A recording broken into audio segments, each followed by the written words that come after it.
All right, so here's my weekly update for my tomatoes. Now, when I planted these tomatoes, I do what I normally do, and I prune them all the way up, and I just leave about the top 2, 3, 4, something like that. What kind of depends on how the plant looks or how the limbs come off it, but I prune them all up so that there's just a long stem that I can deep plant them and get them down as far as possible. As you can see, they're all doing decent today, which is a big change from yesterday. Yesterday and the day before, shortly after we transplanted them, I guess right after the day after we transplanted them into the holes, they were in some seriously rough shape. I actually thought that 2 or 3 of them were going to die, but turns out that if you give them some water from the aquarium, they'll perk right back up, and they've been doing good yesterday, the half of the evening, and today they've really bounced back. So the water seems to have helped them bounce back overnight.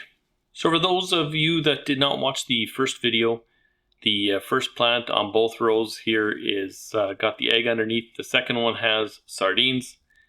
Third one, kitchen scraps. Fourth one is the compost. Fifth one has got Mykos, and the sixth plant there has got the Great White.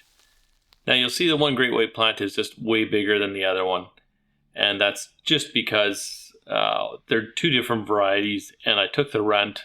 I already know Great White works, so I took the runt and I took the big beef tomato. So, I mean, whatever.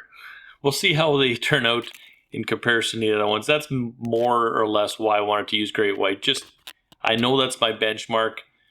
So if something else does way better, then that's going to be something that I can do to easily improve my tomatoes going forward.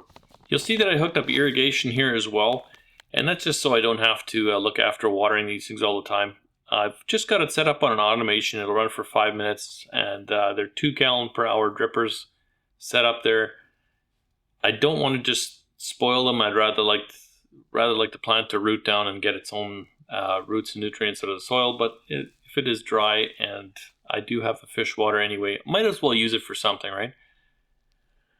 So yeah, if you're curious about the irrigation system, I'm going to go into a little more detail on that one, but that'll be on my normal Friday video. That'll be coming up this week, Friday. So I will put that up on the side here as soon as that video is done, and Friday needs to roll around as well. But that video will show up here. And next week, I'll do another video update of these plants so we can all kind of see what the winter is going to be. I'm kind of curious.